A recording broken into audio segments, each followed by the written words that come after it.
Alright, so here we have the Hallmaster 5,000 pound electric jack from Harbor Freight. Purchased it for $199 through the ITC sale that they had going on last week. It was a pretty quick install, just the 3 bolts right there, and then went underneath of it to get the cabling hooked up to the 7-pin adapter. I got a little video of the light at night, and then we'll also get a speed test of going up and down. Alright, since we got that first video knocked out, and it's a beautiful day, it's a bright and sunny 60 degrees up here in Maine, so might as well be outside. We're going to go ahead and get the Predator 5,000 pound 12 volt jack hooked up to the to the trailer. And then pull this one off. Seems like a pretty quick install. It's going to be hooked up to the 7-pin trailer adapter for now, just so that we can get it hooked up quickly before we move down to Florida. And then once we get down there, we'll get the batteries installed so that we can just move it without having the truck hooked up. So the first thing that we're going to do is get this trailer jacked up a little bit. Yes, my driveway is gravel. The trailer only actually weighs, I think it's around 2,900 pounds, so I'm not too worried about it sinking into the ground, at least for the time being. It shouldn't be a very long install, so we'll get it jacked up. Understand also this is a Harbor Freight jack, but I've had no issues with him over the last 15 years. So we got the jack underneath. Go ahead and lower it down a little bit.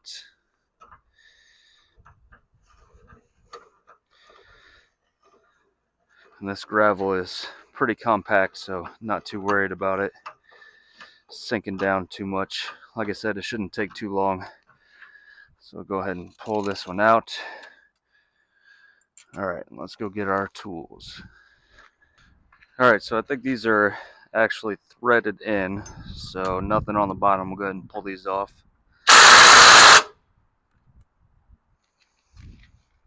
No, we won't. Alright, got the swivel head breaker bar out here just to break these loose real quick. Apparently my impact driver did not want to do that. And then we'll throw the impact driver on there afterwards. Get them out real quick.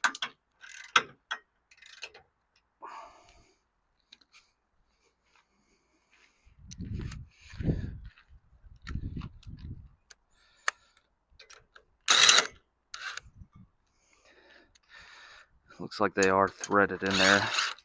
So might end up having to drill these out. We'll see.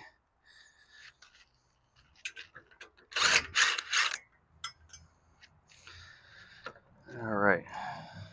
So it looks like we gotta take the bottom leg off, or the pad off the bottom down here, so we can drop it or pull it up through. Yep. Alright. That's a 3,000 pound jack, 2,000 pound lift capacity, so going with the 5,000, I think we got plenty of support there. So we'll test this hardware to see if it fits down these holes. If not, we're gonna have to drill this out. Alright, so we do have the same thread size, so we should be able to throw the new jack in here without punching out these holes any. If you're on this channel to see somebody following instructions or anything, it's probably not going to happen, because I'm pretty sure I threw those away day one. If anybody is curious, this is a Curt coupler, 10,000 pound capacity with a tongue weight of 1,500 pounds. New jack right here. At least get this thrown in there. I've seen a bunch of people have started putting these things sideways, just so they don't have any issues with their tailgate on the truck coming down and coming in contact with the control unit here on top. So we're going to see if we can potentially get this down there sideways.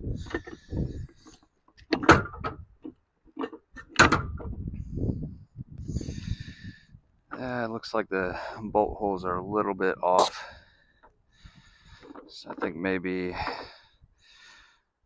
say for now, we'll just throw it in the correct orientation.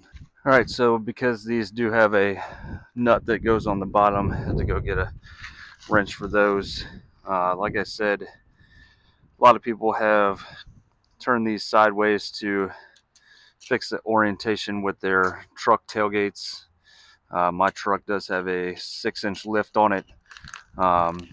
It is lowered down to a 4-inch. It's a zone 6-inch lift. I think one of these days I might upgrade and get me a new truck, but that one's been pretty durable for me. But I think that this trailer jack is going to have plenty of clearance for me. So I'll go ahead and do the correct orientation for it now, and then one of these days I might shift it to be sideways so that we can, have a different sort of drop down tailgate like the newer GMCs or Chevy pickup trucks with their multi-pro tailgates. But I think for now we'll just keep it like this. And because these are threaded, I think it'll be alright without the nuts on the bottom. These are thread locked nuts, so we'll go ahead and spin them on there just for a little bit of added protection. But I do think that it's going to go ahead and stay put. I'm sure that most of these couplers probably all have the same style threads on them and everything, so it should be fine. I don't know if I can reach my hand up to that other nut up there. We'll go ahead and throw these on real quick.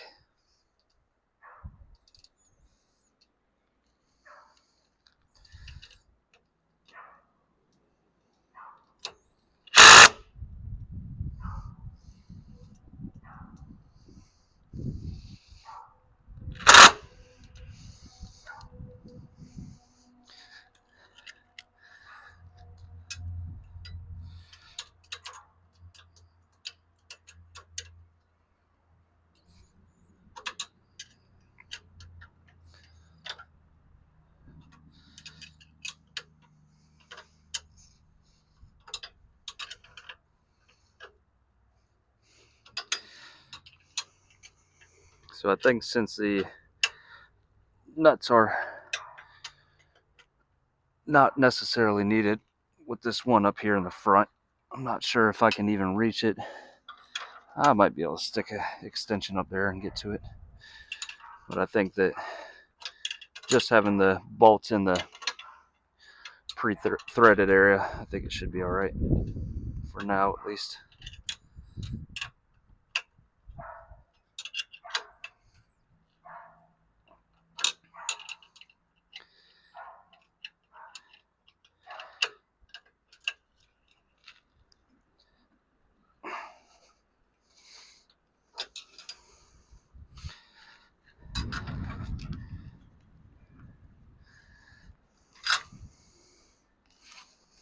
Alright.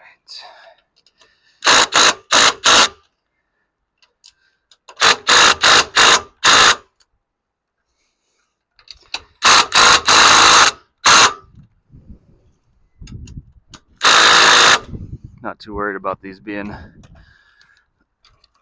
too tight. Like I said, this is an impact driver, not an actual impact. So that should be good enough. Alright, so luckily I got all these batteries laying around so I can at least get it lowered down a little bit so that I can get everything hooked up, since we don't have the truck hooked up to it right now, or obviously any of the other cables.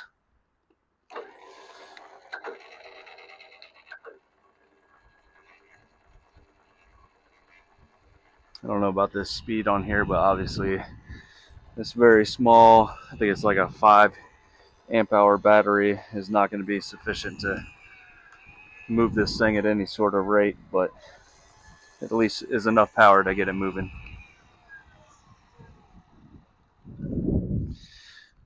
Alright, and we'll throw this drop down leg back in there. I think I'll probably give it up to the second hole for now. I've kept this block of wood underneath of it just to give it a little bit better platform to sit on for now. Oh, dropped all those old nuts and bolts. Actually, I think I'll go to the other one.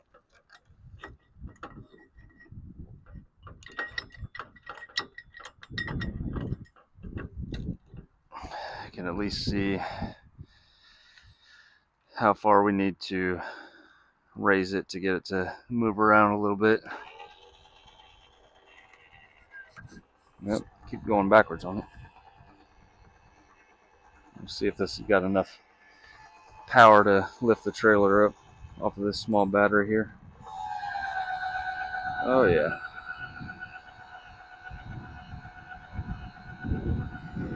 That's plenty.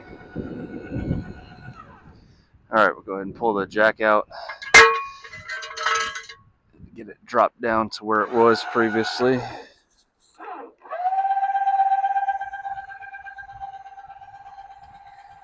Keeps throwing me off with the up button and down button.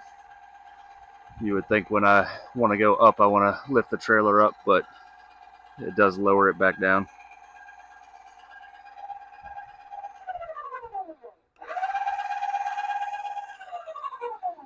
All right, I'll keep it right there for now. We'll at least get this zip tie cut right here. Run these cables down up under the truck for now, just to get some testing done before we actually hook everything up and crimp it down and put any sort of protective covering over the cables. Like I said, this will eventually be hooked up to the battery system in the trailer itself so that we can bring the trailer up and down before the truck is actually hooked up to it. Will at least help with leveling the trailer out. I did some research on, stabilizer jacks and everything, and I saw somebody say, have you ever sat in a 4-legged bar stool? And they said, yeah. They said, did it wobble? And they said, sometimes. They said, have you ever sat in a 3-legged bar stool and had it wobble on you? And they said, no. So I figured this jack on the front right here plus the 2 stabilizer jacks in the back will help it at least be somewhat stable when we're inside of it. Not that it's too terrible right now. Alright, let's get up under this trailer. Alright, so looking at where most of the cables are run previously, it looks like they're straight down the frame right here. So I think to protect it the best, we'll probably run it down the center right here and then put a wire loom around it and probably zip tie it up with these. Alright, so realizing that I was being dumb before, the white wire is actually the ground cable and the black wire is the positive cable. So white wire will just run to the frame over here somewhere, and then black will run back to the box. That also will help with me being dumb earlier and saying I want to go up and it's going down. So we'll get those swapped out and then run our cables back. Alright, so this little box right here is run from the 7-pin of the trailer. See the cable right there running up. You got cables on the top that are running out to go up here. And those run into the trailer itself. And then other cable loom that you see right there is running up for the brakes. And then ground cable right there. This is the battery for the trailer brakes. And then the cable that runs back to the actual axles themselves. So we'll go ahead and get this box open so we can get some power run to this jack. Alright, here we go. Oh. It seems like this box does have some weather stripping around it on the outside, so it should be good and protected from the elements. Oh yeah. Alright, so we'll Look and see what we got here. It's like the larger white cable and black cable running into these two are your power from the actual trailer. It's nice that they did color code it. So white, black, yellow, red, green, brown, and blue. I don't have what all those colors are memorized, but have seen plenty of charts that break it down for you. So we'll go ahead and get it tested before we hook everything up. All right, so looking at the chart really quick, it makes sense. So the white right here, the larger cable you see running in the back up top there, is the ground for RV style plug. And then the black is the 12-volt power that's going to be coming in. I do see the yellow cable right there that's cut. Unfortunately, that is for the reverse lights. It looks like it's cut pretty short, but if I eventually wanted to add some reverse lights on, it might be a little bit more difficult to get those wired up without cutting the harness up a little bit. I was wrong about this enclosure. It is doesn't appear to be weather stripped or anything, except for these plugs on the side for the cable runs to go through, but still looks like it's pretty good in keeping the water out, because there's been no water intrusion, and this thing has driven through 2 blizzards so far. You can see all the salt and everything that's still on the frame. I got to take it through a nice car wash that gets the underbelly of this trailer all cleaned up. All right, so we got the ground cable hooked up here. Just got to crimp it down and put it on. Do have the SQ2 bit that I'm going to be using for now for these right here. Obviously I have to get the correct 8.1, but for now, just to get this on there, we're going to use the SQ2 bit. Alright, so we're going to run the ground cable right down there. Probably hook it up right here on this one. Tested it already, and it's a sufficient ground for it, at least for now. Alright, so we got this 8mm nut on here that we're going to pull off real quick. Throw the connector onto the positive cable and then hook it up to this. Alright, so we got the nut off. Gonna put the connector on there, tap it in right there, then button everything back up. Should be good to go. Alright, so we got the connector put onto the positive cable, so now we'll put the nut back on, wrap everything up. I was able to squeak it through right here in this hole with the wiring harness that runs up to the brake controller breakaway. Alright, so we got everything buttoned back up. I think this right here probably would have helped out earlier. So we'll get some zip ties put onto everything, clean it all up, and then it should be done. Alright, so we got all the cables ran, zip tied up. Gonna get these ends cut off. Had a little extra loop, so just zip tied that right there for future use. So we'll get these ends cut off and then be done. Alright, so here we go, all finished up. Obviously gotta clean up all the tools and everything, but everything seems to be working just fine. Not the fastest thing in the world, but it does in fact work, so that's good. We'll get this thing also does have a light on the bottom right here, so have to come back out here at nighttime and see how bright that is. Gonna get some more zip ties and tie this up a little bit tighter just so it's not flopping around in the wind, and should be good to go. Alright, so here we are with the light on the back of the, on the front of the trailer jack. My light is on my phone right now, but you can still see that this thing gives you plenty of light right here to hook up safely at night. Alright, so we're gonna shoot a quick video on the timing of the trailer jack itself to see how far we can lift it up, about 6 inches, to get the truck hooked up.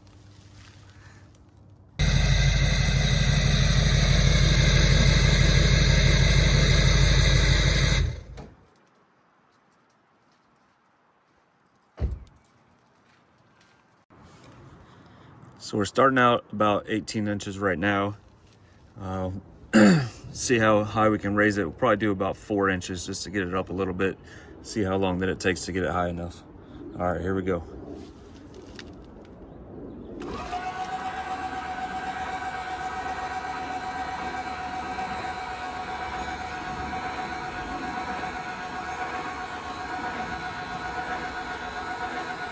We'll go ahead and do 6 inches, see what it's got.